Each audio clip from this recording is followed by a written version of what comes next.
45 minutos, tu não tem um clube de estudo no turno inverso. Vou te dar um exemplo. O professor Cristiano tem colhido resultados do trabalho dele, que é a questão dos foguetes, que ele vem trabalhando desde que a gente se conhece.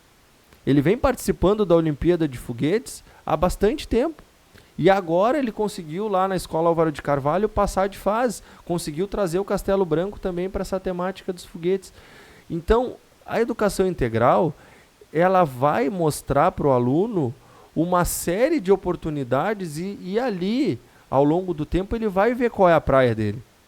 E tu consegue ver o aluno que tende a ser um cara da área da comunicação, que gosta de falar, né? Que tu vê o aluno que já é um cara mais da engenharia, um cara mais do cálculo. Então, a escola a escola do futuro, ela tem que dar oportunidades para o aluno ver qual é a praia dele, né? E esse é o maior desafio. A gente fica tão amarrado aos resultados, tão amarrado aos conteúdos programáticos, que são decisões políticas. Por que a gente estuda a Revolução Francesa, né, e não estuda aqui os personagens?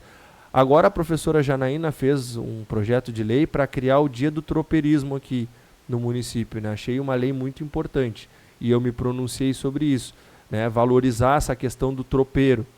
E eu digo isso, mas qual é o tropeiro que a gente quer valorizar com essa lei? É o negro Paulo? É o mulato Sabino? É o gringo? São esses personagens do nosso dia a dia, né, que o nosso folclore chama dos homens de alma rude? Ou a gente vai querer ali romantizar o Bento Gonçalves, né, como já são Onofre Pires, o mercenário do Garibaldi, né? Então, o que a gente quer... Não, mas é verdade, né? Sim, era mercenário. Que veio... O que a gente comemora no 20 de setembro? A gente comemora o quê? A derrota pro Império. A gente comemora aquele levante, que era um levante de taxação da carne.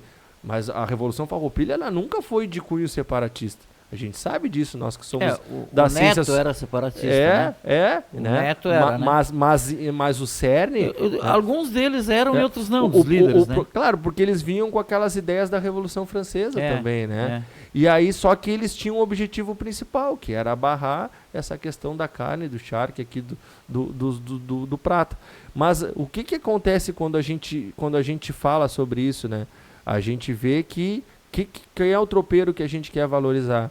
Então eu acho que a gente tem que valorizar esses personagens anônimos aí, que é o braço que construiu o nosso país. Quando a gente fala do trabalhador, quando a gente fala da trabalhadora, né, são as pessoas que estão, né, à margem do sistema.